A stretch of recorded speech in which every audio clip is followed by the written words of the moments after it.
Hall.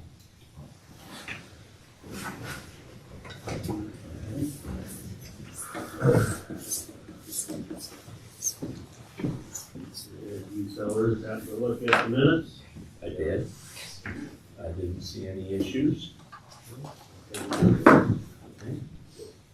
Gary normally does. Tina, I'll email them. I'll make a motion, we approve the minutes. Second. All in favor? Aye. Aye. Got anything for the claim? Questions? Okay. Take 4 minutes. What's that? We'll take 4 minutes. Oh, it'll take 4 minutes. Courthouse utilities, I'm guessing this is the city of, well, it is the city of Benton. 1270, isn't it? No? Or I can't recall. Well, which fund is it out of? Because the utilities are split between two funds. Well, I know General basic that, and general sub. So that's probably not the full amount. okay, well, I know, the Alliant bill is on here also. Hopefully that's gone down, so, okay. And I think there's one more. So I believe it's organized by fund, isn't it? Yeah. So you have no, the that- general basic, and then it goes to general sub. So that's only a portion of it. It's 30% comes out of the general sub. So that's probably why it looks small. Why it looks low. Mhm. Okay. Compared to the sheriff's. Yeah, That is right, general right fund. next to it, yeah. Those were my questions. You got any questions? Go ahead. Mine are real quick. Did the ME, all the toxicology reports and all that, they saved them all up to hit us at one time? So a lot of times different counties, just send them all at once. I don't know if that was state or if there was another county, because like Glenn County, other surrounding counties, they just kind of send them in quarterly, it almost seems like, so that's probably what's happening. State usually is a little bit further behind, in their billing. Yeah, it says state medical examiner, so that was 4 of them. Yeah, I was gonna say, generally speaking, the invoice numbers, And one from Benton County. coincide with most of the time on time of death or date. This state medical examiner doesn't really look like it does as much, but that doesn't, yeah, they kind of group them all together as well. To me, it's kind of hard for us to figure out a budget. I will say, since I've been in office and looking even at when Jill was the auditor, medical examiner is always a hard one to budget for, because how are you gonna know how many people are gonna die to need that services, plus to the extreme of the state medical examiner, how do you budget, how many people are gonna die? It's looking at a crystal ball, I feel, so. And those prices, I feel, go up every year.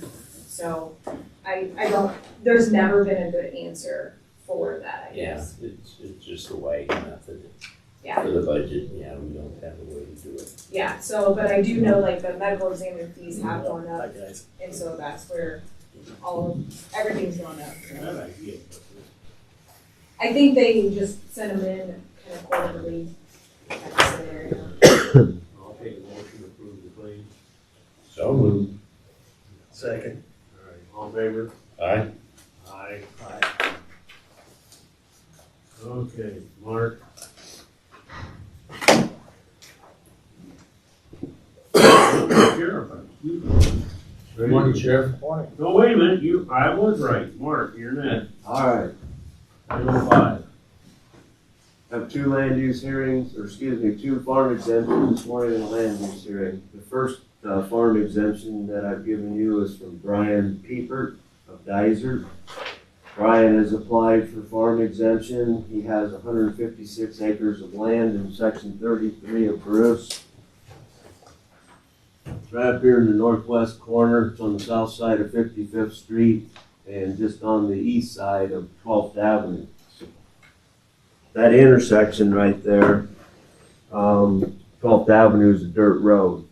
There's currently no buildings on this site at all, and he wants to put a building up for storage of his farm equipment and also possible grain storage there. this site has a 30-foot driveway there, and it's right near where the intersection is. The stop sign had been on the south side of the driveway. The county has since moved the stop sign back to the north side of that driveway. Again, that driveway is such that Randy says that if he needs to alter it, he can, but he wanted to be sure that you knew that he had told Brian that there isn't going to be any improvement to that road. It is a dirt road. But this driveway is right up near the intersection, so it really should not cause any problem. Like I said, the stop sign was moved, so there could be plenty of room for him getting in and out of that existing driveway. So this meets the criteria for having a farm exemption. No building on it. Brian farms land. He also farms some other land that's right near there, but he is the owner of the 156 acres. Any questions or concerns? My question was, since he owns it, and it's for agriculture, does he have to get permission to do this? I'm sorry, what? Since he owns this and he's participating, actively engaged in farming, he has to get permission to put these buildings up for ag? Well, our land use ordinance specifies that if we're going to be doing something there where nothing has been before, we've always called for a farm exemption application. It's giving reason for the new structure to be built there. He is actively involved in that. The ordinance doesn't specify that you be actively involved. It just says that you have a farm operation. But actually, he is farming this. But the answer to your question is that's the way we've always done it. The state came out with this ruling that basically farms and farm uses are exempt. We quit charging the $25 fee that we used to have, but I'm still always trying to bring this to your attention so that you know that somebody's building something out in the county. It does qualify. Answer my question. I move to approve it. Okay. Second. All in favor? Aye. Aye.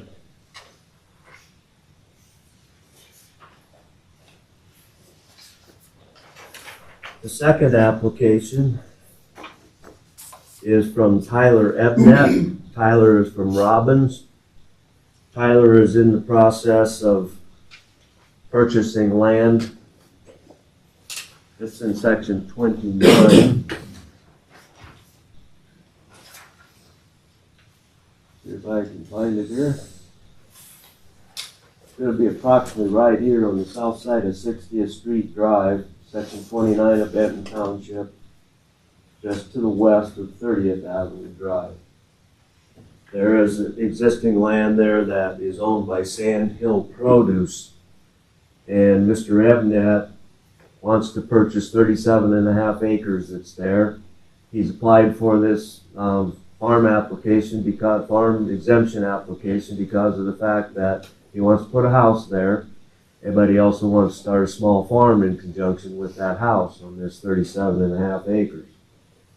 This application, as it states, that he would like to have a commercial cattle operation there and also alfalfa hay sales. The way that he's broken this out is that he'd have 20 acres for crop production and that he would have 10 acres for finishing yearly steers. So he meets the criteria of 21 or more that's in commercial production of a farm product.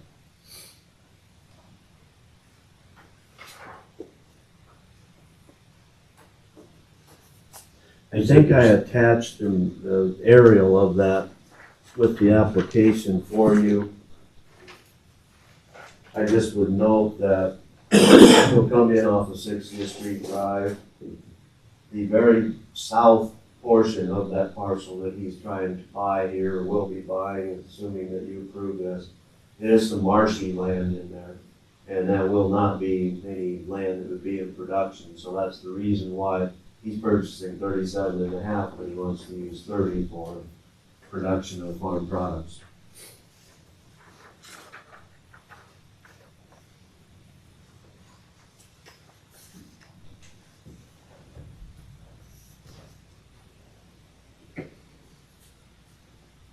And again, this particular use meets the criteria of farm exemption. Did you say how much area the building site is gonna be? It'd probably only be an acre or two, I assume. Okay. He did not specify yet, but that's kind of what I'm guessing.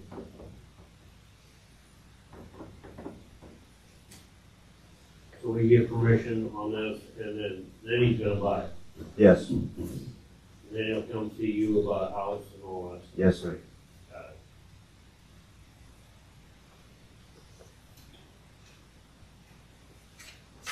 So moved to approve. I guess we can't approve the house, we can approve the farm exemption. In the past, hasn't it been the property owner that came forth? Hasn't it been the property owner that came forth in the past? Or not? Usually it's the applicant and the property owner signs the application. Okay. In this case, it's a contingent sale based Okay. upon your approval to allow the farm. That's why we have this down here. Yes, sir. Signed. Exactly. By Larry Weems. Okay. Yes. Okay, all right. I'll second the motion. Okay, call for a vote. Pierce-Shank, aye. This is resolution? No.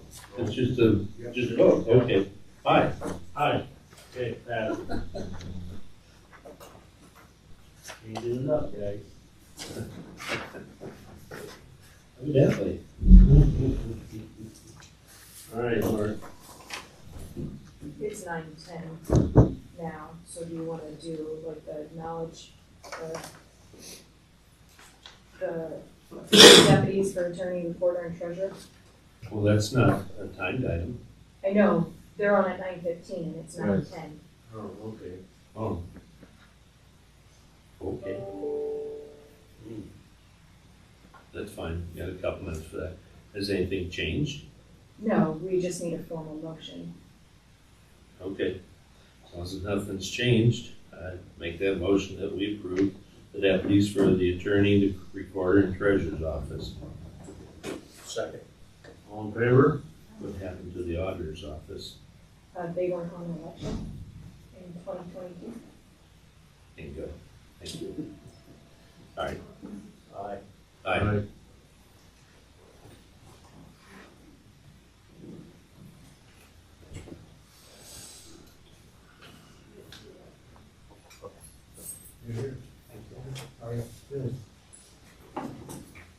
Morning, Tanner. Morning, how are you, Rick? Doing well. Sheriff?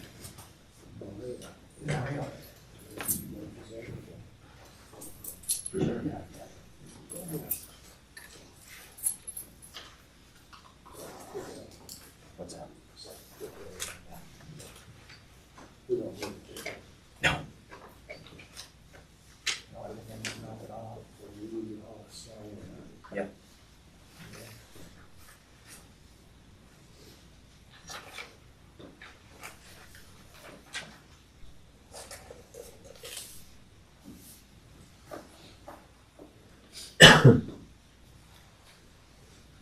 Okay, Mark. Okay.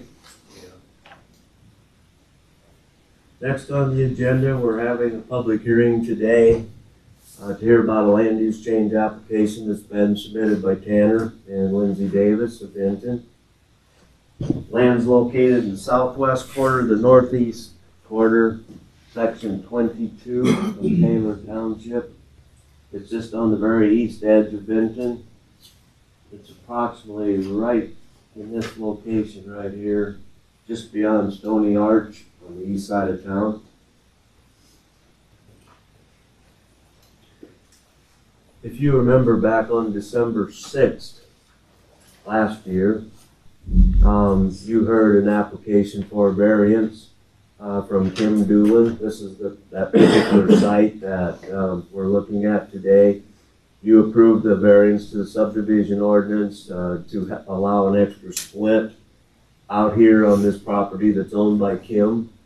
And at this point, in the next step of the sequence of things, in order for Tanner to be able to go ahead, he's purchasing this from Kim. He has not finalized the deal yet, but the next step is that he does a land use change.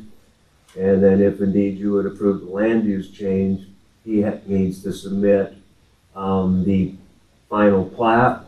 Called for a subdivision plat of this land because there had been already splitting out here this 40-acre tract. The variance that you granted was to allow him to be out here and not be on a hard surface road. So the sequence is that today he's doing the land use hearing. Again, if you approve it, then the next step would be is that they submit the final plat for your approval. I know they have most all of the paperwork in place at this point for bringing that to you. By virtue of that variance, he can have this new parcel, the size of the new parcel. I included a picture of that plat for you in your materials.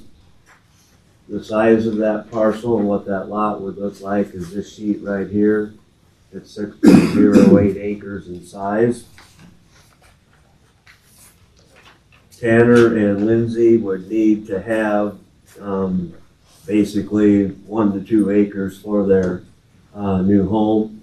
Our sewage treatment ordinance requires that we have a minimum of 1 acre. I assume that that's basically all that's going to take. If you look at the photos that I handed you, that first photo is basically from a distance showing basically where the building site is and what the character of the land looks like. In the center of this picture right in here, there's a little bit of a clearing, and that's basically where the new home would be constructed. Is that showing the in the timber or Yes. Okay. Yes. Okay. Yes, it is in the timber. This land is not in production, as you can see. It is part of the timber pasture that has been associated with the Goodland Farm for several years. The soils right where the building site is have a very low CSR. If you get outside of the timber area, there's a 70 CSR right in there. The farmland is productive. But when you get into the timber right in this area, it goes down to a 5 CSR. And the reasoning for that basically is because of the fact that there may be some limestone present right there in that timbered edge on the higher land before it falls down to the west there and gets down into the floodplain area.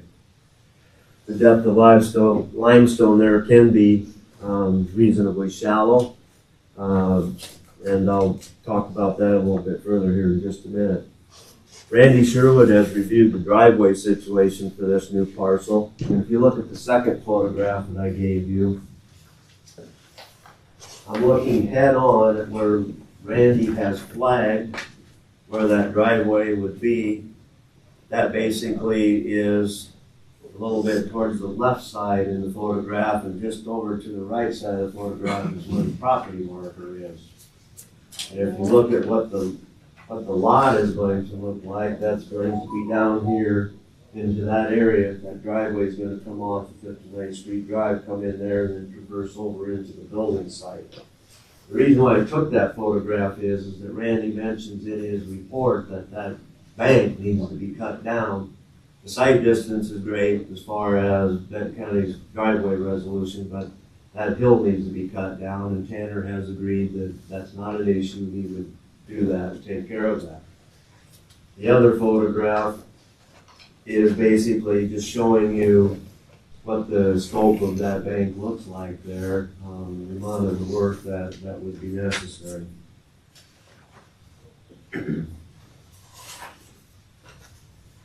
The next photograph is basically, excuse me, there's a curve there to the west of where this driveway is, and there's also a driveway down there at the bottom of that slope. And I just wanted you to know that. That driveway serves land that is owned by Shane Morrison, which is down in the floodplain area there. But again, Randy indicates that it's all suitable and acceptable to comply with the driveway resolution as long as that hill's cut back.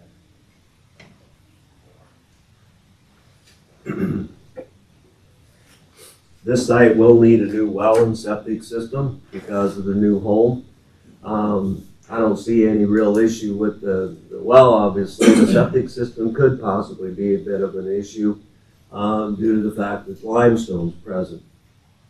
Due to the time of year, we have not done a site evaluation at this point, so we don't know where that limestone is. What's typical a lot of times out in this particular area is there may be limestone here, and 50 feet away there may not be limestone. And so we'll investigate that when the time comes to do the pre-construction meeting for getting the septic system permit, assuming you want to approve this. This property sits above Mud Creek and the Cedar River. There is some farmland to the south. There's a new home to the south. We have Doolin residences and farmland to the east, and floodplain of Mud Creek to the west and to the north. We sent out 6 adjacent property owner notices concerning this hearing today. And of course, we placed legal notices in the newspapers of Benton County as required by our ordinance. We received 2 calls prior to today's hearing. Are you Shay? Shay Marsden called. He was wanting to know a little bit more about the project. And after we had our variance request, Ruth Doolin called our office, mother of Matt and Mark, who are here today. And Ruth Doolin wanted us to know that she did not have any issue with Kim doing this on this particular property. Shane, I encouraged to come to the hearing if he could, or write to you a letter. He had a little bit of concern apparently about development happening out in this area. If I've stated that correctly, correct me if I'm wrong, but he has all of this land to the west that borders Mud Creek and most of where that floodplain area is. As far as this goes, if indeed you approve this request today, I've already indicated it, the subdivision needs to the subdivision ordinance needs to be complied with by virtue of getting a final plat prepared and submitted for your approval. The paperwork is basically almost all completed for that. The other thing I would mention is that this plat would be within the 2-mile area of Benton, and Benton does have a duly adopted and recorded and filed properly in the auditor's office. They have a subdivision ordinance, so they have right of review of this subdivision. They took that matter up and approved it, waived their right of review back some time ago. So that step has all been taken care of and has been completed. At this point, I guess I'd ask for any questions, or if anybody that's here that came to the hearing today, if there's anything you want to say. Tanner, did I leave anything out? I don't think so. No. Okay.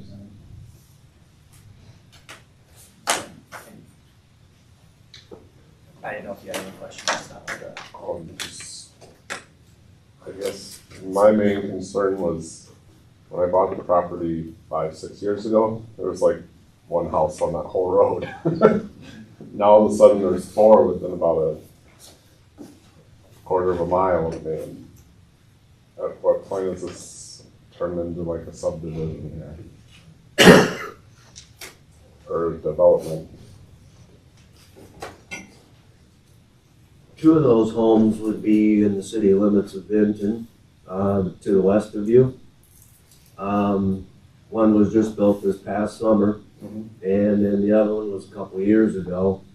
Both of them are on septic system because they did not have access to city water and city sewer there. Excuse me, they do have water. They did not have city sanitary sewer there. The other one was built just this past year before, that would be high up on the hill, which was one of the parcels just to the south of where Tanner wants to build. This would probably be the 4th, and then Kim is building on this land that he owns. He did that by way of a farm exemption last year. So there are, like you said, 4 or 5 newer homes there. 2 of them are in the corporate limits though. Matt and Mark, do you guys have Well, anything? I had a couple questions. One is concerning their current driveway, whether it's on my property or theirs. They never found out. The beacon shows that they put the driveway on my land. And then I tried to sell land up right on me and found out part of it was mine or something. So, you know, this isn't the first sale that which I dealt with. And then as far as, I think it was misleading in that land out there was not used as pasture. Well, I've been paying for electric fence for the last, I don't know how many years, you know, and that's not to keep weeds in. So, you know, you were told that that's just junk land, that it's no good for anything. And, you know, it's for the cattle and wildlife and hogs for the last, as long as I've been alive. So, you know, you Pasture ground. kind of misled on that. Yeah. No. Okay. I have, you know, no problem with Tanner. It's just, I just think all of us were a little deceived on things. Well, as I said, past meetings, you know, I know the family. And very, very good family, and I applaud you boys for taking care of your mother with the crops and, you know, the proceeds going to her. And from what I could see, you know, this shouldn't take, it's not gonna take crop ground, but it is gonna take some pasture area. And the real kicker is your mom's okay with it, you know, so. And I realize you guys, you brothers had a verbal agreement. Well, I get that you don't really think verbal next time, so, you know, but, yeah, so I don't want her losing out any of her crop line, which that driveway going up that they had already installed did take somehow that field. Who put the driveway in? Was that Yeah. him? Okay, yeah, I was gonna say the one Tanner's proposing from what I see No, is just, that's yeah. not. That's what kind of why, when we were talking, we kicked it out at the bottom, so we didn't have to take any, approach to the farm ground at all. Yeah. So we could basically bypass. No, I don't want her. Yeah. As long as she's not losing out Yeah, and I don't want crops. That's, my question is putting that driveway in there, Tanner, Mhm. how, is that gonna be a retaining wall going in there, or is it gonna be tapered? It's gonna be tapered, and I've been out there a few times, with Scott Fleming, talking about just how basically we can control water to not run on the farm ground. So basically everything's gonna be running off to it'd be the west sort of, and not have anything going down the farm ground side. So we've been talking about that. He's been out there marking stuff and get the laser on it, so we have an idea. That driveway is gonna be where that white flag is. Roughly, yeah, and so, cause if you go down towards the road more towards the curve, then I think we would run into site issues on the curve, and the embankment gets a lot steeper as you go down the road. So I was trying to eliminate having to taper off more, you know, down there, but then Randy told me that we were about at the minimum for site distance where it was, so. Well, I'm just concerned about the taper getting up into the field up there. Yeah, and we have no, that's not gonna be my ground, so I don't really have any intentions on being in the farm ground at all. So that's, you know, that's not my ground up there if this all goes through, so I don't have any intentions on, you know, setting foot on that farm ground, so. Yeah. Just the angle and the degree of that is gonna be really hard to put a driveway into without getting up into the field area and getting a taper up into the field part. Yeah. I know I've lived that, I've walked every piece of that ground, I look at it every day on the way by. Yeah. It's really gonna be a hard place to put a driveway in. Yeah. So, Yeah. because last fall, when Kim was trying to sell that ground to my son Seth, the driveway was gonna be, Seth was wanting to move it up into the edge and come along the edge of the field. and get up into there, Mhm. so. Yeah. That would be the proper spot for it, but That would be That ideal, but I don't. cut into the field. Yeah, It was a different process Mhm. with being a family member. Yep, for sure. So,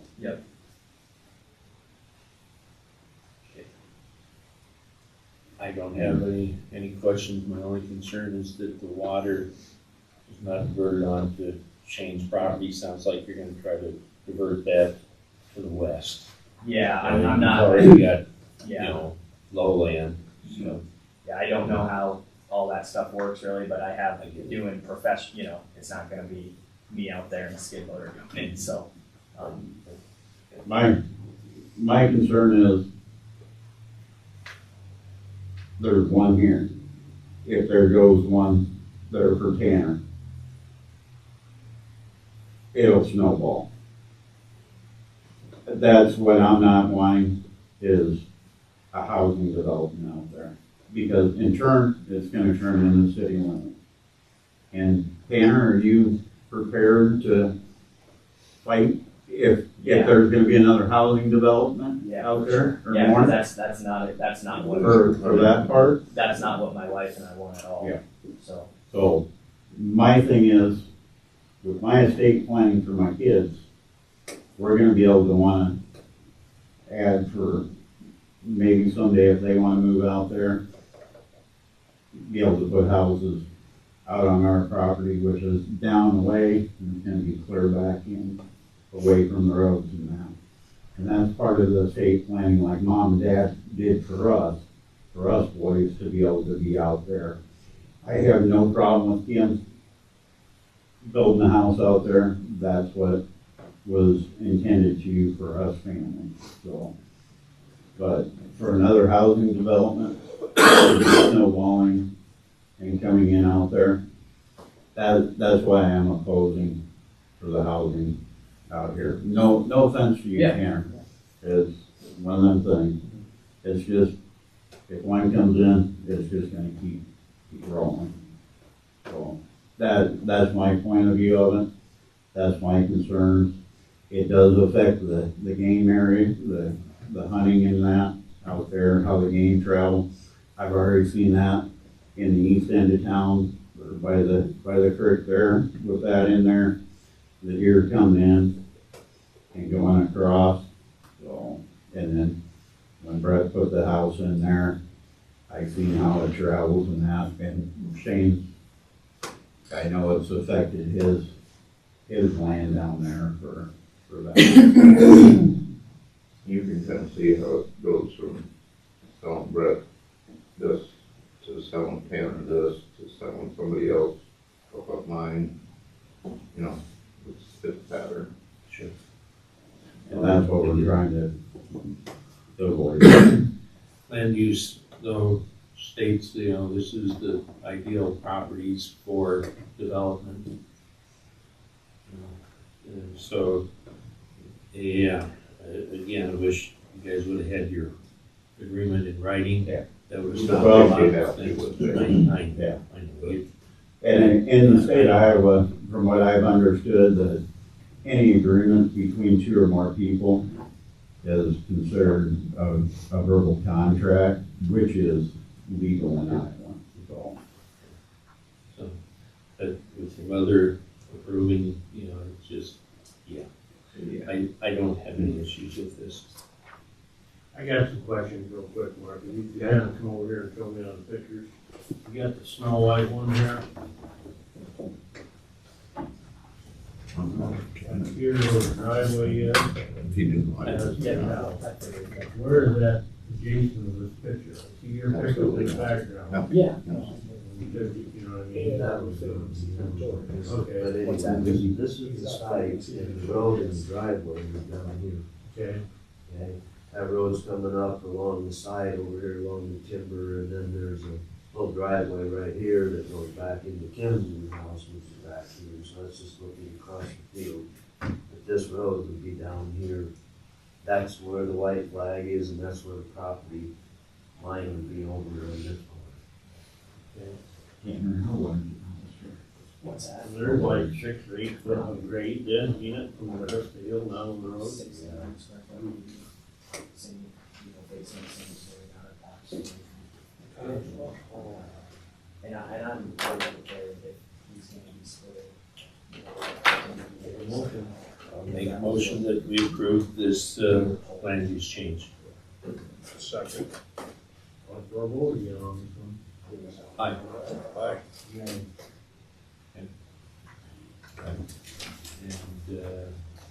you've got a letter there from Mark, did you get, no, here it is.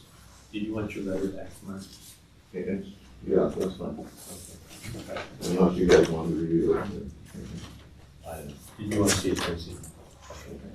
We saw it, are we? It is. Last Sorry, so you. Exactly. Okay, thank you, sir.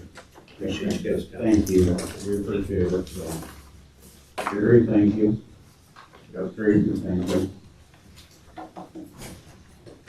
I just, for future reference, let those of you know that I spoke to you guys about this driveway issue on mine. Because I think if you let something go for so long without saying anything, it just automatically. I hear you. Yeah. I talked to Randy at the county road about it too. And just so it's noted that there's maybe an issue there. Thank you. Thank you guys for listening to us. Sure. Thanks for coming in. Yeah.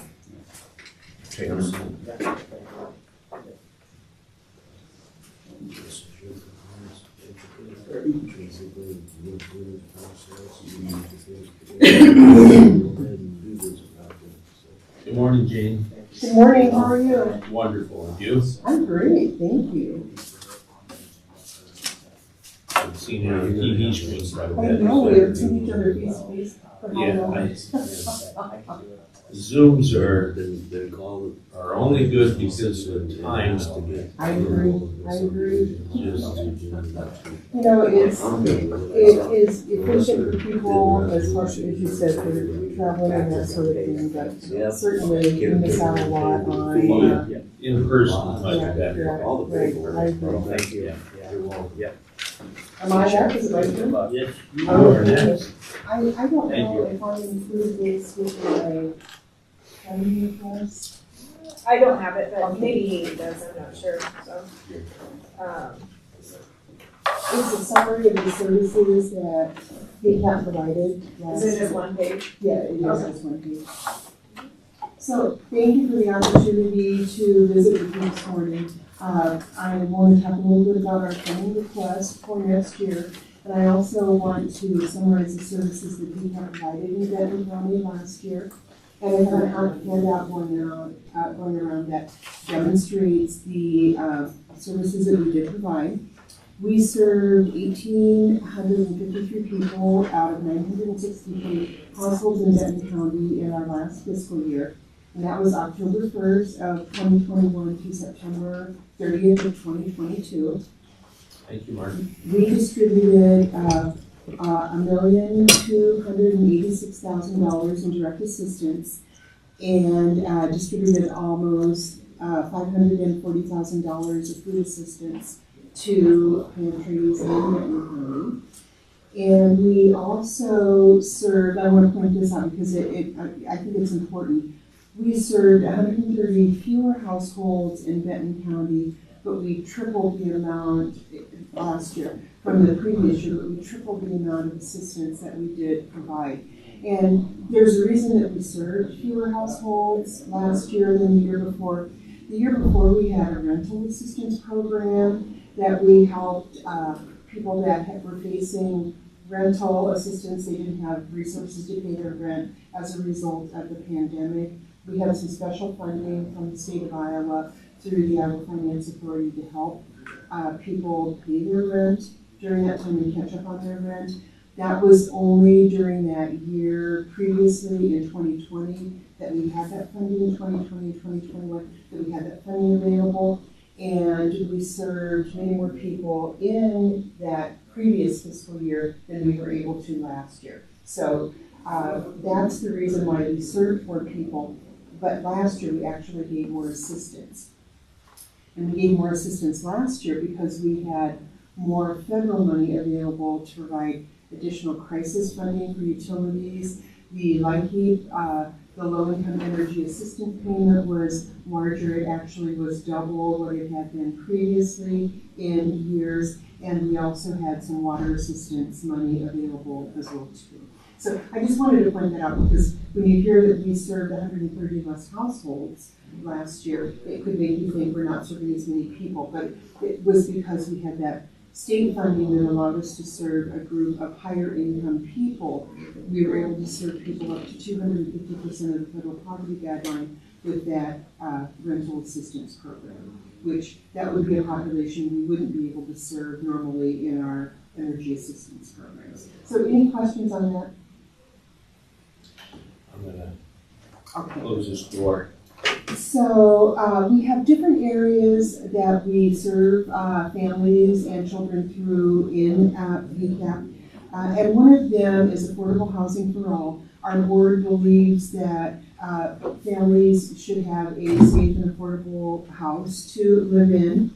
And we served over 1,200 individuals and 624 households in that strategy during the year. Most of it was through utility assistance, crisis assistance.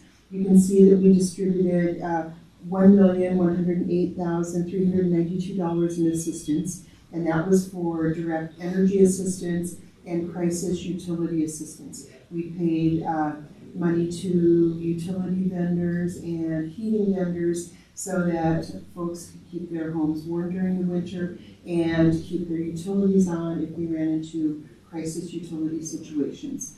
We also helped 85 households pay their water bills. If they were in a situation where they had some back water bills, we paid those and helped them remain current on water bills as well too. We did have some funding, some one-time funding that we were able to help 4 households receive utility assistance that was different than the funding we had available the year before. And we also served 13 households with the Iowa Disaster Assistance Program. Seems like every time there's a disaster in the state of Iowa, Benton County gets hit. We have more disaster assistance in Benton County than we have any other county in our entire service area. We also have 5 housing units in Benton County. We have 4 apartments. One of them is in Benton, 3 of them are in Belle Plaine, and then we have 1 house in Belle Plaine. So we had 3 apartments that were occupied, and our house is occupied as well too. We have 1 apartment in Belle Plaine that's under renovation. We had some water damage done from a faucet or a toilet from one of our occupied apartments. The toilet was running and the water ran into a next door apartment. So that apartment needs to be renovated. And once we get that done, we'll have that occupied as well too. In our food assistance strategic initiative, we served almost 24,000 meals to 322 families with seniors.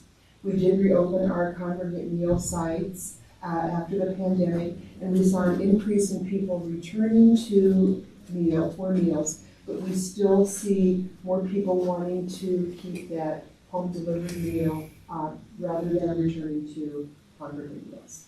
So that's okay. We're happy to serve those home delivered meals as well too.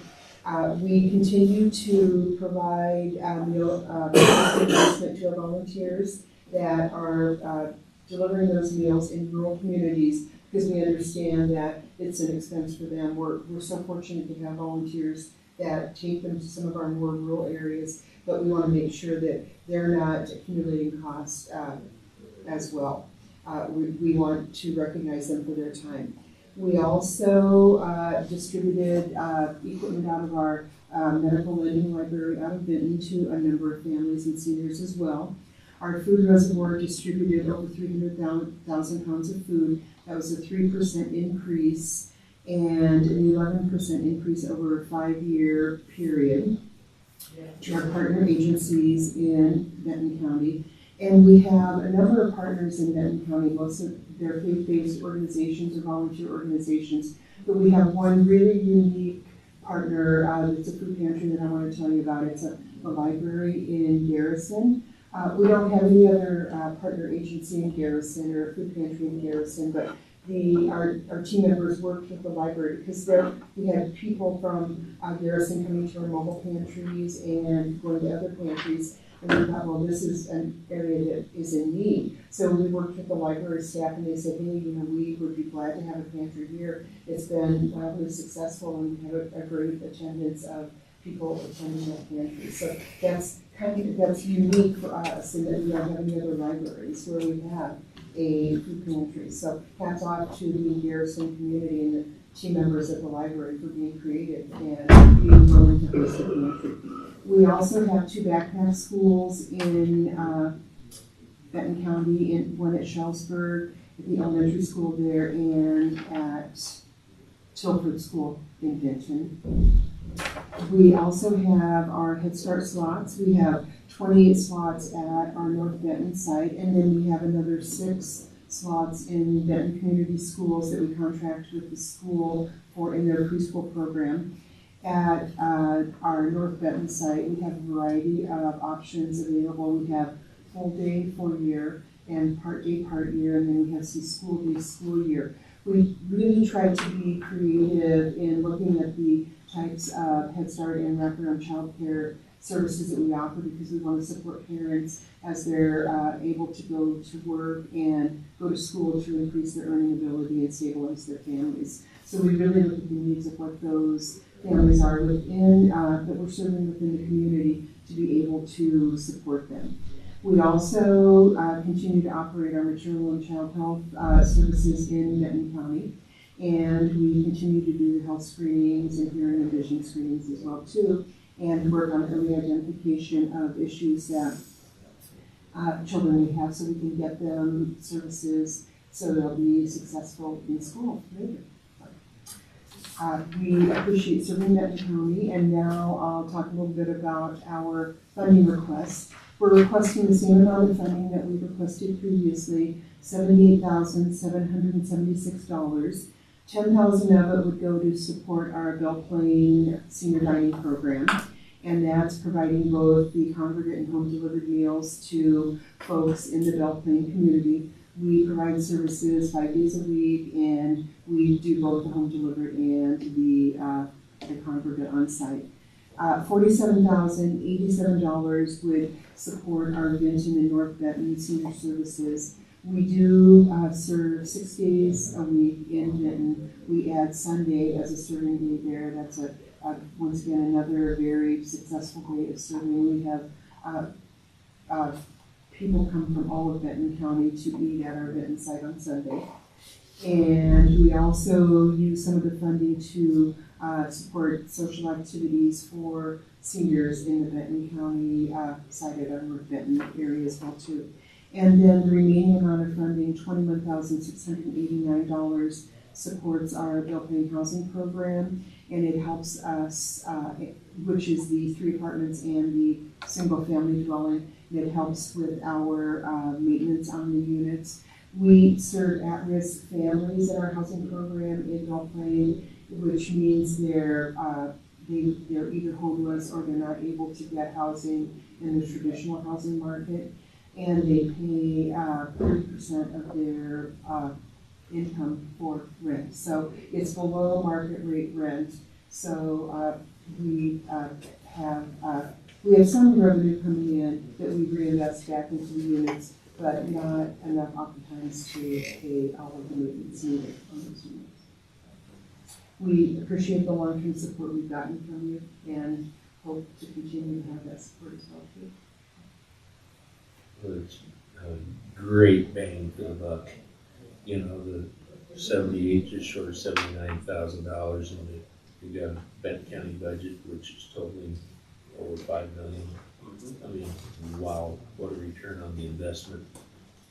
You know, and serving on this board, I gotta say, these folks are not, it's not a job to them, it's their passion, you know, helping. And they put their heart and souls into it. So, We appreciate you being a board member too, Rick, here. Rick is very involved as a board member as well, so. You're I engaged. try to show up or be on Zoom or whatever, but yeah, so. but Anyway, it's great, it's great. As far as I'm concerned, I think you're gonna see our support again. Thank you very much. Well, we truly enjoy serving Benton County, you know, it's, we have a lot of support in the county, you know, that it is so enjoyable to go visit our North Benton site, or any of our sites actually in Benton County, to see the children, the Head Start children and the senior citizens engaging and sharing activities, because oftentimes they'll do some sort of crafts together. The seniors will read books to the kids, or they'll do a joint food activity together, you know, and it's so good for both sets of the younger kids and the seniors, you know, to engage with each other, because they've got so much to offer one another. So it is really rewarding. So please, if you haven't been there, stop by and visit and see what we're all about. So it's a great opportunity. So thank you. Thank you. Do you guys charge a low fee for like your new meals and all that kind of?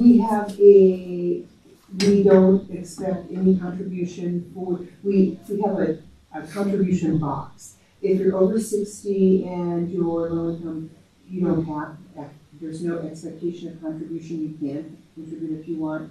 But if you're under 60, there is an expectation that you would contribute, I think it's $3.50 for a meal. Okay. But there's nobody that would be running after you saying, oh, you didn't put the money in the box. Thank you. Thank you. If ever you have any questions, let us know, or let Rick know, and he can get an answer for you. Yeah, I'll say, I don't You I'll find out. Well, thank you very much for the opportunity to visit with you. Good to see you. Good to see you too, face to face. Yeah. Have a great day.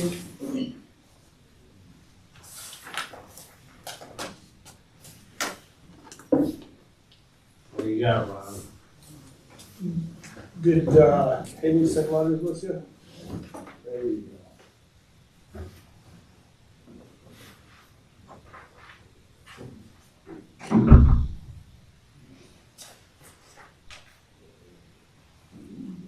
Hiring of dispatch and jail.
Was Harnish with you before? Currently, he may be in the courthouse today.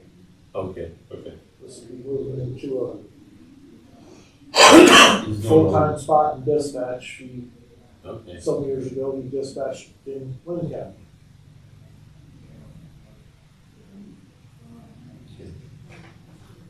It's been a while since we've seen this many new hires. Oh, boy. It is, we actually had to leave a couple out.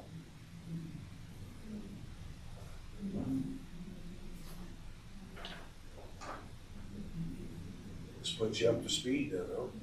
It's getting us really close.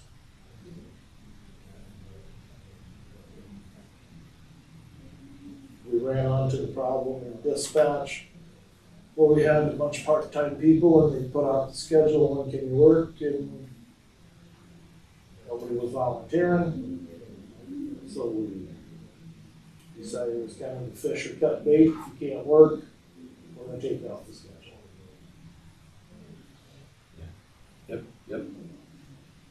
Because you have to, in my opinion, you have to work in there to keep your skills sharp so you can, because it's all computer aided. And if you don't do it, you're gonna forget it. At least I would. Well, do you want these separately?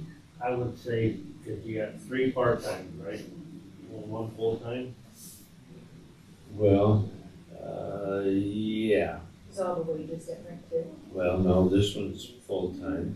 I think there should be 2 full-time. Jeff Yeah, is 2 full-time. full-time and, yeah. Yeah, there is 2. Yeah. The wages are different. If the wages are different, I would do them separately, That's what I would say. because you're gonna have a motion 3 paragraphs long, in my opinion. You read a couple, I'll read a couple. How's that sound? Those are the part-timers. I separated them so far. Okay. Make a motion that we hire Jeff Harnish for a full-time position with as a communication specialist, and beginning wage of $24.48 per hour as per contract to start February 13th. He also remains part-time deputy. Second. Resolution, I'm gonna say. Primer aye. Beer shank aye. Seaman, aye. Second one here is a correction officer, full-time, Jade Schmitz, to start February 7th with a starting wage of $19.70 per hour as per union contract. That's my motion. Second. By resolution. Primer aye. Beer shank aye. Seaman, aye. Do you need these initials? You usually initial? I don't know if we do. No, I do anyway. Well, you can. Okay, you go for I thought it this. was just claims you had. I didn't realize it was the, Speaking of that.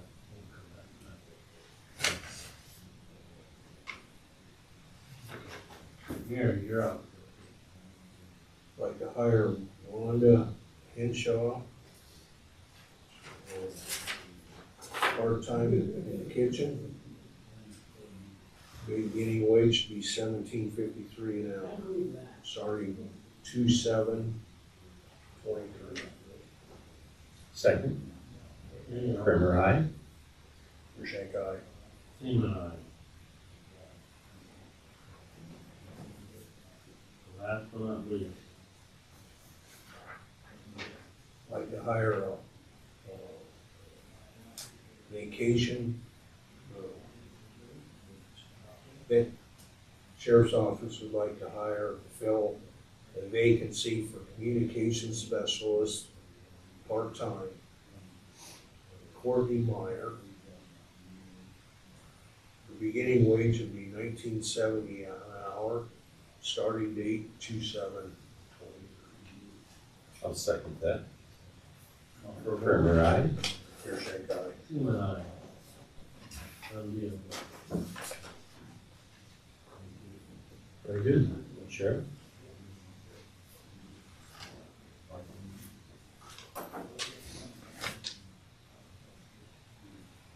You got me thinking here, there was no claims for the ARPA fund, was there? I don't think so. Okay. Go ahead. I was wondering about.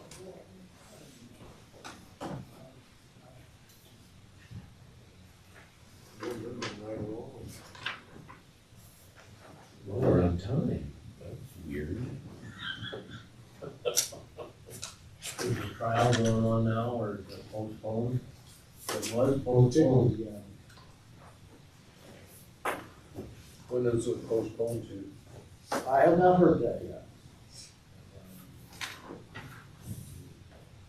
The other one's scheduled for a little later August. late spring or summer. I don't know if they'll be able to get this one rescheduled between.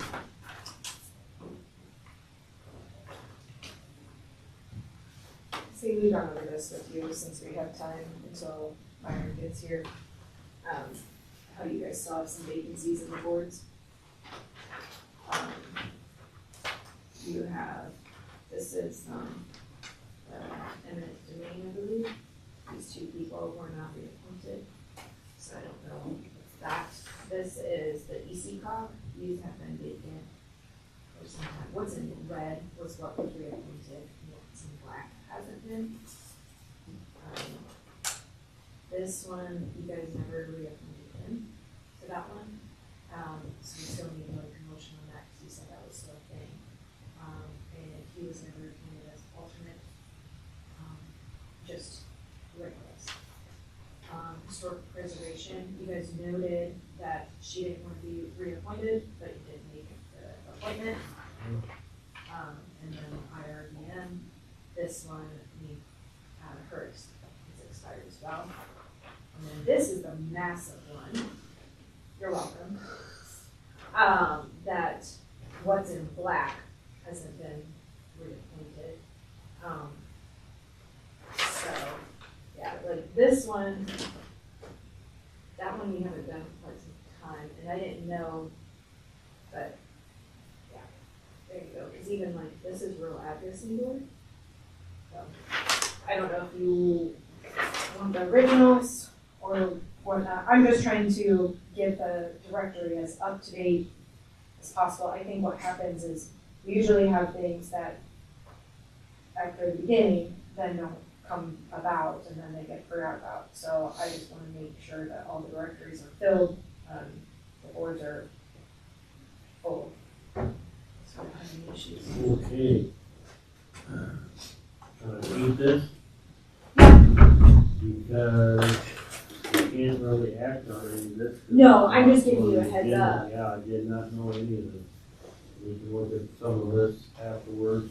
There's just quite a bit of vacancies. I mean, and some of it is by, certain entities, but I just figured I'd give you a heads up. Going back into the minutes of 2023 and prior, this is where, we have holes, and I just feel like we should stay on top of it.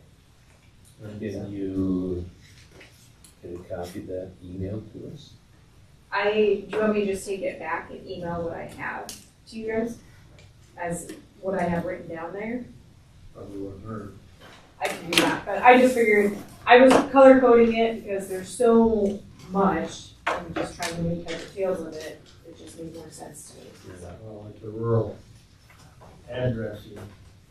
It's just stuff that, Still got like, Randy Forsythe on there yet. yes, like I said, there's just stuff that you act upon and then you don't find someone, or there's, if it doesn't get done in the first couple of meetings, I feel like then it,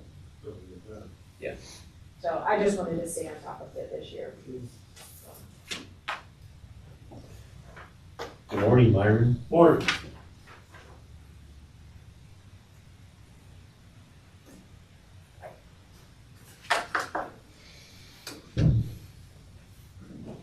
I think you're up with that. You're next. Week and a half, 2 weeks ago, give or take, in a snowstorm. Number 48 tandem dump truck on a snowplow route. We had to haul it in. The engine blew up on that engine. Thought it was a compressor when we were assessing it out on the road, but found out rod got thrown out to the engine through the compressor type of deal. That truck is a 2010 Freightliner. So it's 14 years old, give or take. Right now Doug's trying to rotate our trucks every 15 years. To get a 3/4 block to replace that engine core, not including compressor, gasket seals, hoses, actually including a compressor, would be $43,000.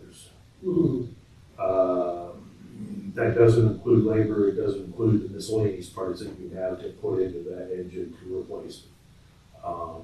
That truck engine was rebuilt at 115,000 miles.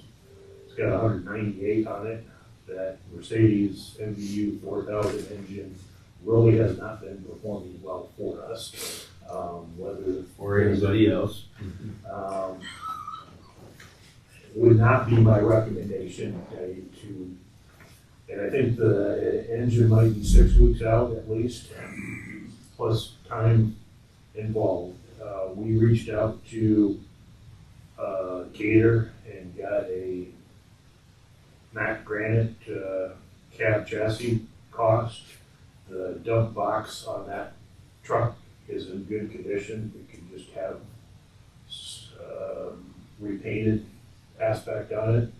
The front plow is sufficient to continue to use, as well as, no, take that back. Front plow needs to be replaced. It was the sander that was newer on that truck that can be reused.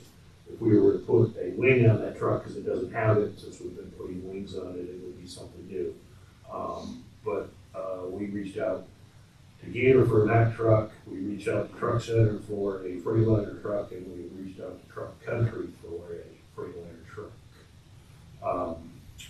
Mack has some openings later this year on their build list. They could pretty much guarantee us a truck in October. Might be able to get it in July or August. Freightliner from Truck Country would be January of 24 at the very earliest. With it being after the first of the year, there's no guarantee that there would be a price increase with that truck versus what's quoted. And Truck Country, I think, was due in December of 24. If I said Truck Country to begin with, it was Truck Center. That could get a Freightliner quicker than Truck Country. The Mack cab chassis would be $141,700. The Freightliner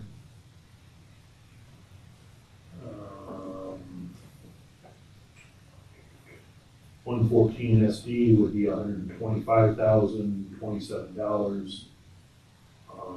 To have Henderson powder coat box, a new plow mount, new wing, update the hydraulic system, mount the dump body and the existing sander would be $67,000. Plus, that doesn't include the optional wing, I guess, what we were talking about putting on the side, which would be another $22,000. So to put a full truck package, what I should have just said is I'm rereading Doug's numbers here. The Freightliner total would be $215,007. The Mack total would be $231,680. Both trucks have changed their transmission system. They're still an automated transmission, but they're not using the same transmission in their new trucks that they're building that we have in our fleet. There is some unknowns. They're all supposed to function like the automatic transmissions we already have, but they're different than what the existing we have. Based on a 3 to 5 month delivery time difference between the Freightliner and the Mack, I would like to suggest buying the Mack that we can get before the winter time and not have to continue to use a spare all next winter for a primary snow route. Doesn't seem like it makes sense, since this truck is so close and you're within about 2 years of replacement anyway. Wow. And Yeah, you're about $16,000 difference from Mack to Freightliner. But There's $15 to $16,000 savings to go with the Freightliner, however, it's gonna come in the It's middle of time. winter. Whereas the Mack truck, right now it would appear that it could get built and delivered before winter would start of next year. And we would be able to have it and rely on it. This 48 truck, I think has one snow event here in the last year and a half, 2 years, that it went through without a problem, but we've been driving it up to Waterloo, Elk Run frequently to have them troubleshoot because it's got diagnostic codes that are going off on it frequently, and we can't get them troubleshooted all the time at our place. so when would the delivery be on the Mack in the fall? It would be the fall of 24. 24. Not 23. Fall of 23. Thank you. Sorry, that's what I Thinking thought. fiscal year 24. Yeah. Yeah, I'm thinking fiscal year 24, Sure. but they were about as strong as a statement that could be made that they could guarantee we could have it in October. But he thought he could move some trucks around, maybe in the third quarter, which is June through August. I'm just gonna say July, August timeframe that we might be able to get it then Be versus sweet. October. Of course, in the meantime, you could be getting the box taken care of, et cetera, on the other truck. What are you gonna do, then scrap it?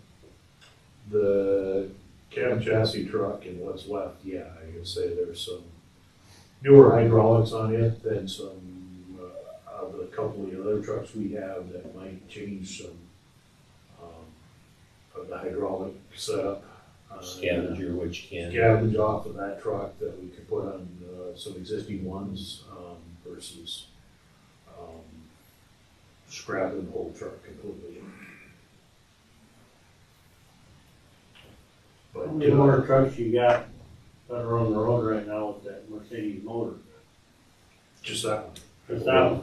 That one was out of the shop.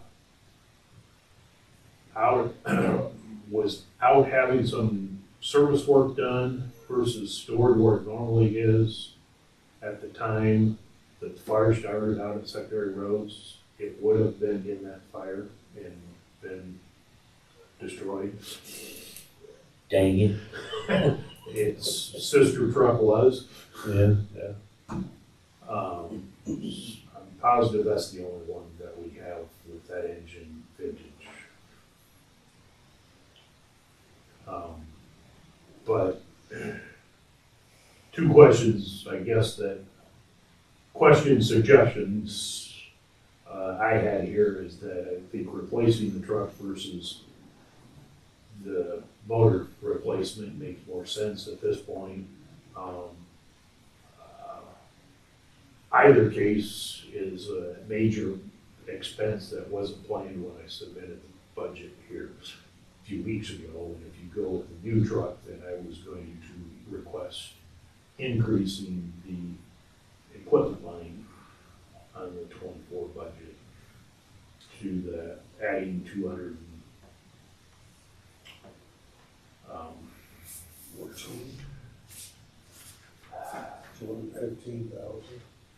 Well, the Mack truck was 231,680. I had submitted to you two equipment lines. 330,000 was for the motor grader that just got delivered here the other day that we're going to pay rent on for the duration of this year, or that'll get applied to the purchase price. So that 330 is going to drop 20,000 roughly in rent that's going to get paid here this year. The second line was 545,000. Page 7 of my budget, Tracy, if I've got the same page numbers that you have that Haley gave me, 545,000 was for the single axle trucks that are due to arrive after July 1st and some pickups and other stuff. Increasing that line item probably probably from 545,000 to 750,000. Wouldn't affect anything, pulling from balance on secondary road budget, but a line item spending authority would be a request on top of the suggestion I'm throwing at So truck replacement. what's your truck lineup? I mean, are you Freightliners primarily? Are you Max? What do you got? I'm just thinking for parts. We got both Freightliner and Mack trucks at this point. I think we have pretty much eliminated everything else. We had some Sterlings and that we have all replaced and sold. The 6 Mack trucks, I think we have now, 10 that are part of the primary snow removal fleet, and the other 4 are Freightliners, I believe. Okay. Yeah, there's a lot to be said about having one brand from that standpoint for parts, Yeah. as well as troubleshooting, and if you've got light trucks and a problem shows up on one, you start keeping your mind set on some of the other ones that might happen too. And because we now have more Mack trucks than we ever have, we started out with 2 and we're up to 6. We may need to look at purchasing some additional diagnostic testing tools that will allow us to do that. Now, Freightliner has given us the ability to go in and order parts very easily. Mac, we're still working on that a little bit. We have to call them and ask for that. But Doug can go online and get a lot more Freightliner parts than he used to. Think you can make that a provision for ordering a Mac? It will order this if you give us, access. We're going to continue to work on it regardless, I would still stick with what I said earlier, is being able to get that truck before the winter time would be, my reason for spending before the winter time would be my reason for spending $15,000 to $16,000 more. Yeah, and I can see that, yeah. Makes sense to me.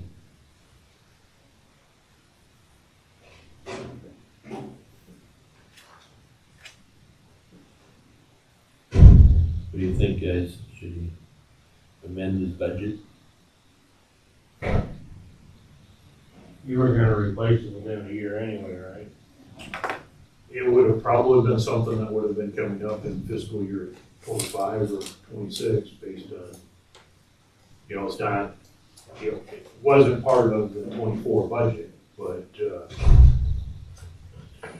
depending on what other equipment needs are, it certainly would have been likely to be in fiscal year 25 or fiscal year 26 expense, or part of the equipment expense for one of those 2 years. $43,000 for the new motor for the old truck. That's gonna be another one of them Mercedes motors? The new Freightliner, No, Oh. the truck that blew, the truck that blue would be the same engine going back. another Mercedes. Yep, same. I think there was only 2 engines offered in that truck at that time, and we didn't find the other engine anywhere. And then you'd still have to change brackets and other components in there, because it's not just a one-for-one easy swap. Well, mechanical engines, you could do some of that stuff.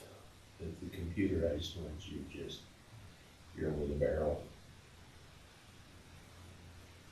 So, I think you gotta amend his budget. Well, that's one we were on too. I didn't know if you could rig a cat engine in there. That's what you need. 3406.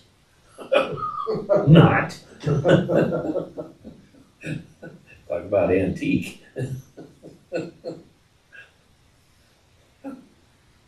gotta be the best bet though, we'll just go ahead and order the Mac. Does he have to submit for bids or anything, or, well, how's that, because of being, you don't? No, Okay, okay, equipment doesn't fall under that category. okay. And if they can guarantee to get it here. That's the other. Well, I mean, I'm it's all worried subject about to people ordering trucks. Like I say, last week, they still had, openings in October, and like you said, he thought he could probably switch some sleeper cabs or something around and maybe sneak up earlier in the production line in August or July. But if 20 people have come to him in the last 6 days and ordered a truck, subject to first come, first served, so. So I'd like to get it ordered if you were in agreement with moving forward with new. Yep. I think he's gonna have to amend his budget and get. Well, I mean, I call could, them, my opinion, call them first. You're gonna guarantee we get it by October, then amend your budget. You're gonna have to probably amend your budget regardless. You know, cause otherwise, if they can't get it here till. well, either truck would need to amend the budget. Right. What I was That's what I'm asking for looking at. now is the amendment could happen before an actual amendment, just because the fiscal year 24 budget has not been published yet and you haven't had it here. And, it could be, it could save the public hearing and the cost, of the budget. Not saying we may not have one in fiscal year 24 for other reasons, but, at least for this reason, it could be avoided. Sure. So you go ahead and call them first, my opinion, call them first. They can guarantee it. You're gonna amend your budget regardless. Agreed, guys? I've been vocal. Yeah. Get her done. Yeah, biggest problem is all these new trucks, you don't know whether they're good or bad. Based on past experience, you know, and the fact that he's got 60% of his fleet currently is Mack, you know, just, yeah. And Mack used to put their own Mack transmission, automated transmission in their truck. They have now switched to the Eaton transmission, is my understanding. So, the Eaton theoretically has been a good transmission. Hopefully the automatic transmission they're putting in there will be as good as the Mack automated transmission. Freightliner has moved to don't tell me, a Detroit, engine, maybe? Oh, probably. But since they're all under the same umbrella, it's gonna be all, utilizing their own, own equipment and parts type of deal, but, hopefully is a good move on their part, but there again, it's still a question, so, optimistic on the aspect, but I'd say based on the build timeframe on the two, I think the Mack truck would be our better option.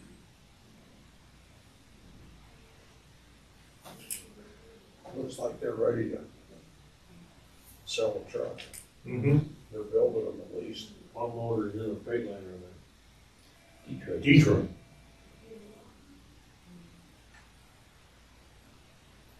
Is there any Cummins being built?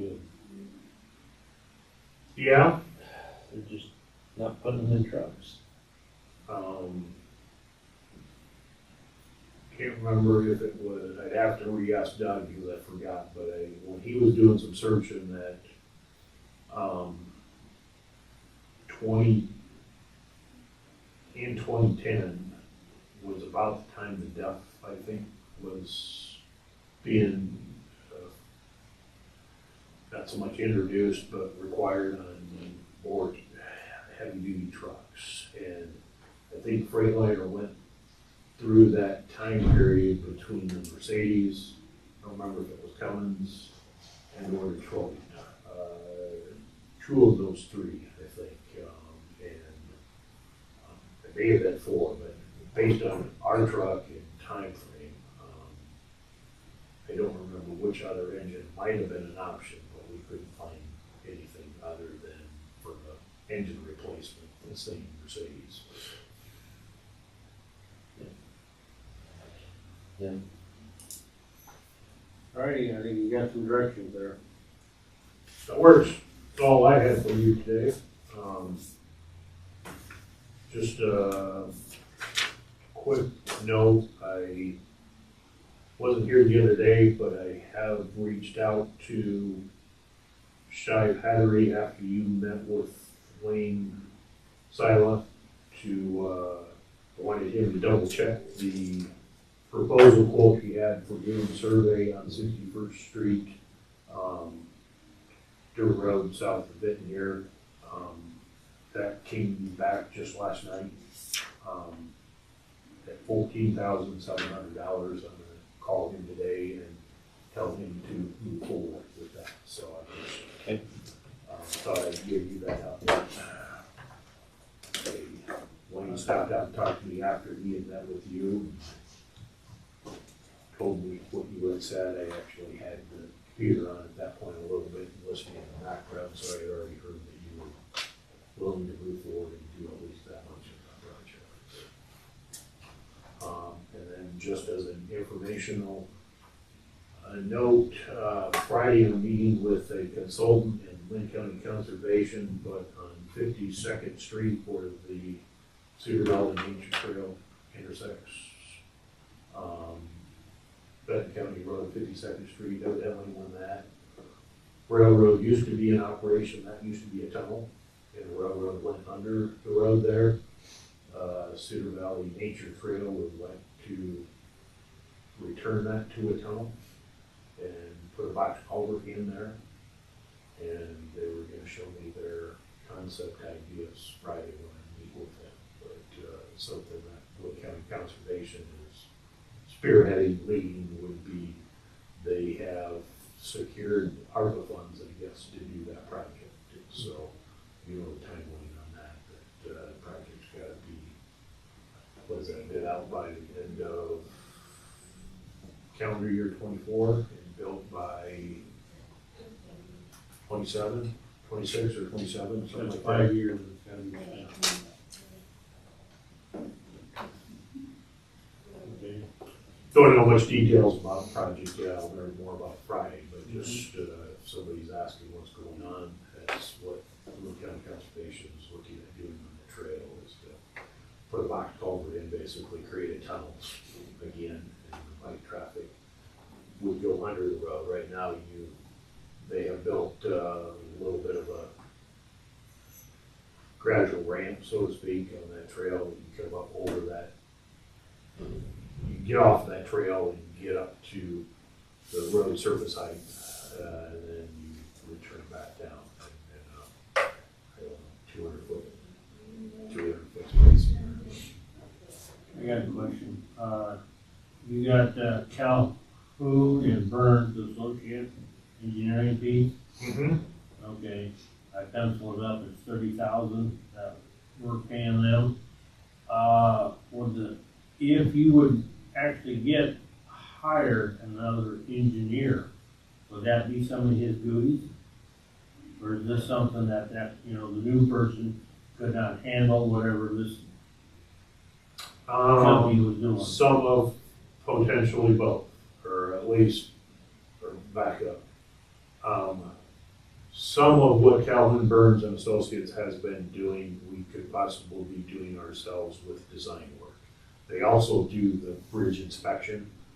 The bridge inspection has gotten to where there is required training that goes with that to become a little bit more time involved with being able to satisfy the bridge inspection criteria requirements for doing that. That's part of some of the expense that comes from that firm.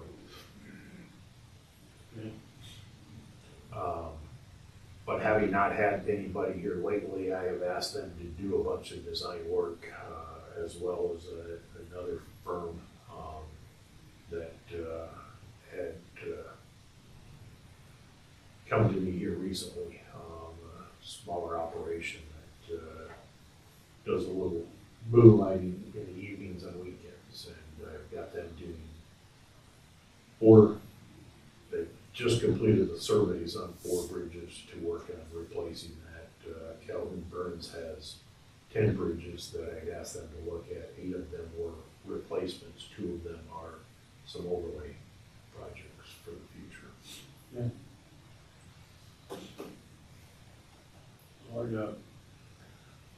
What about the, dairy down there? Is there any gravel been hauled down there?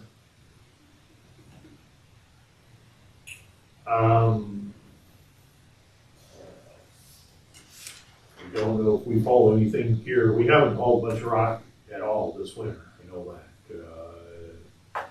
Challenge with hauling too much rock in the winter time is then what's the next snow gonna do, and are you gonna waste what you just done?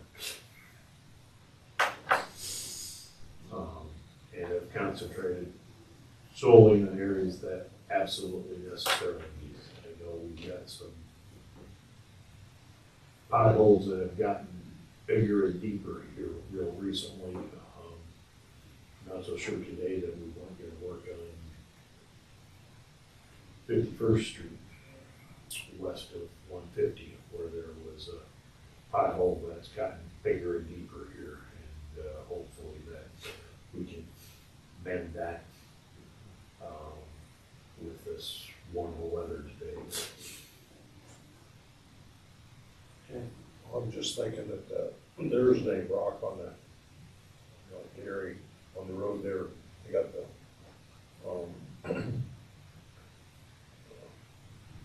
silage pile on the west side or on the east side of the road now, and that area from the corner down to that silage pile, that's getting pretty thin. Whenever you're hauling rock.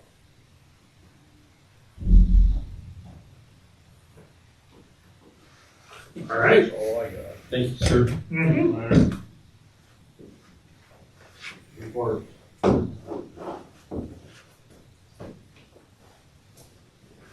What about, the towers? Are they working on them? Yep, that's one of my reports. Got more pictures for you. The Norway Foundation is done. Good. In the ground. Got before and after pictures, I believe, on that. Edge, the company that we got hired to oversee the project, that's the one that actually did this, did all the testing and all that on the concrete. And within 7 days after being poured, it's concrete is more than strong enough. Good. So, could not get a delivery date on the steel, could we? It's late already. When we were first told it was ordered, it should have all been on the ground by now. Yep. So the steel east of town isn't very easy. Say, in that report that you given, can you talk about their overruns, which I'm not sure we've got everything from them yet? Because we asked for, are you expecting any more of these? And how do you want to handle those with our current budget situation on that stuff? I guess I already got these guys somewhat on board on that. Okay? Try to give them a heads up. And that's where I already told them last week, if you remember, about Scott Hansen wants to have a meeting and he's busy, you know what I mean? And I said, we make a special trip up. All he's gotta do is go to Haley and set the date, and us three would be here to meet with, Raycoms, and then meet with, Mike, Mike Day, yeah. And to go over that. okay? And that's where I left it with Scott. Now, it's been a week now, and gone by, We've talked about it several times. okay? Scott needs to just find out when he wants to do it, because I know we got stuff going on tonight, we got stuff going on Thursday night, What's going on tonight? Assessors, assessors up here. 7 o'clock.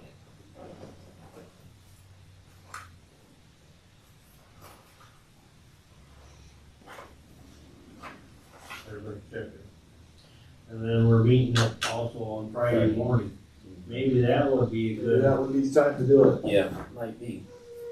Okay. Well, maybe, because we're seeing about meeting up the we could hospital. say 1 o'clock, But we're talking about possibly meeting at the hospital. that's fine, but we could meet back over here at 1 o'clock as long as it's publicized. Is it gonna take that long, the hospital board? I don't know. That's at 10. Even if you say 11 o'clock over here, 11:30. I can see what's on Haley's calendar, Okay. before you start making Yep. any decisions about her. I don't know what she's out there going. Well, I know she's planning on being there. Yeah, but I'm wherever saying that's the afternoon, after, yeah.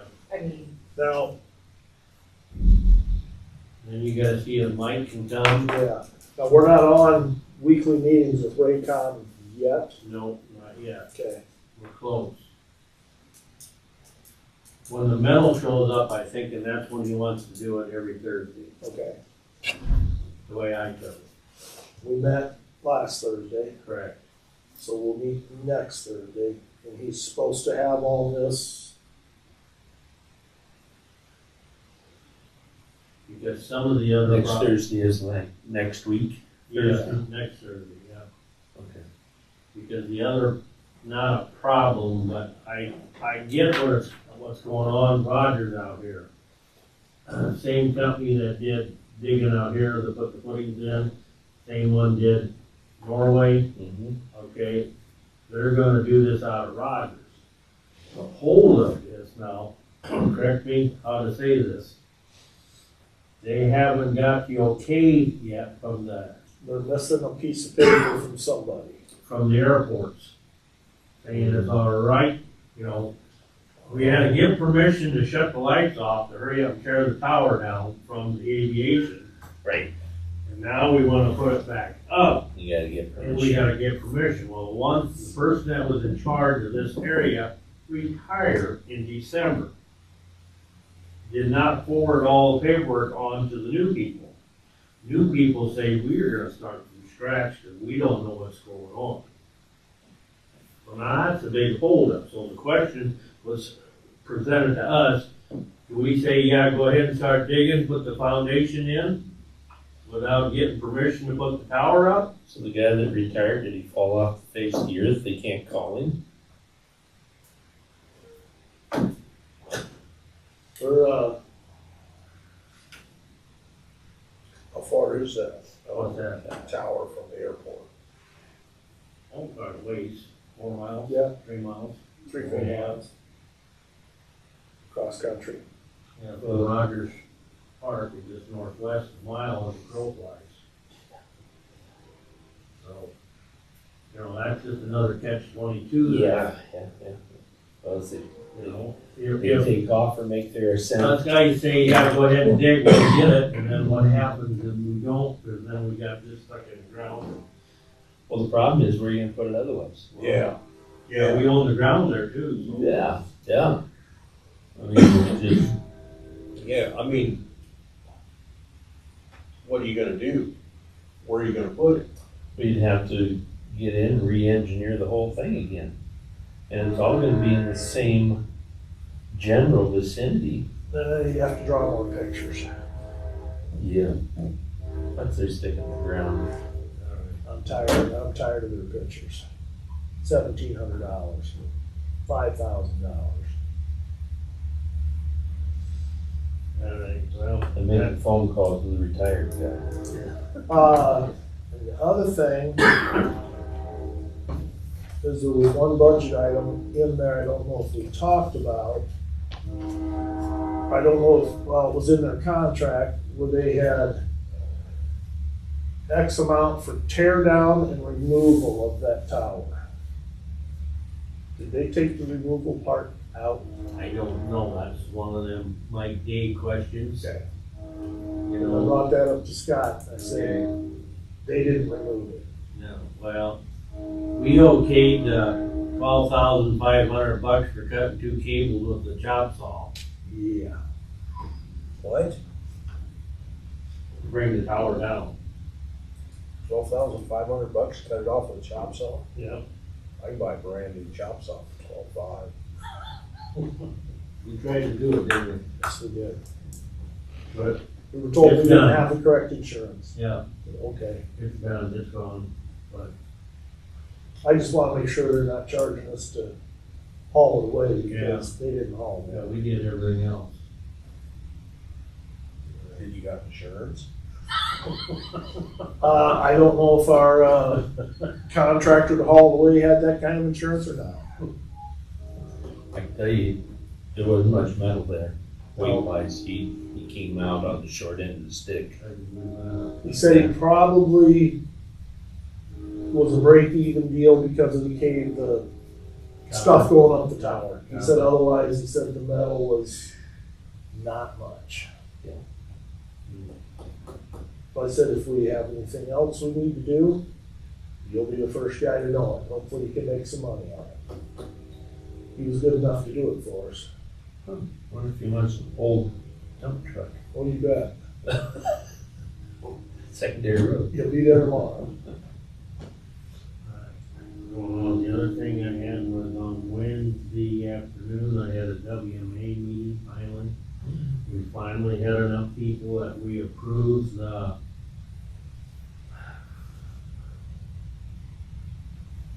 that we don't need as many people to have a quorum, knocked it back down.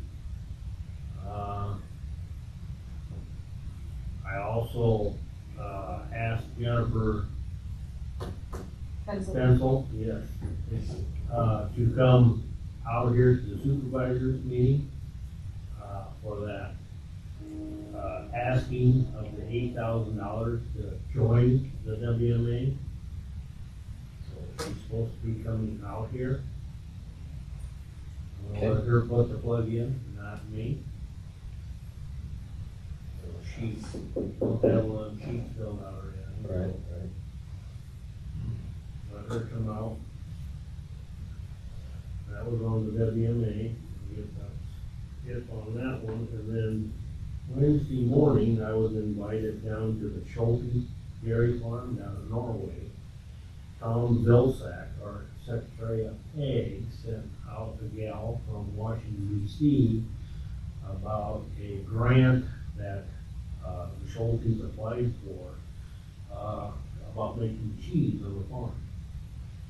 You know, so she come out from Washington and just kind of wanted to see how, what they're getting for the dollar. So, You gonna have another Maytag blue cheese scenario? I don't know. It was interesting. You know? Yeah. And That'd be nice. I know the family and I was invited to come down. So, a few people and. Good. I guess that's all my report for the week. There you go. So I guess we're pretty well done, so I'll take a motion to adjourn. Unless you got something. Nope. You ready? I'll make a motion to adjourn. Second. All in favor? Aye. Aye. Tonight's 7 o'clock.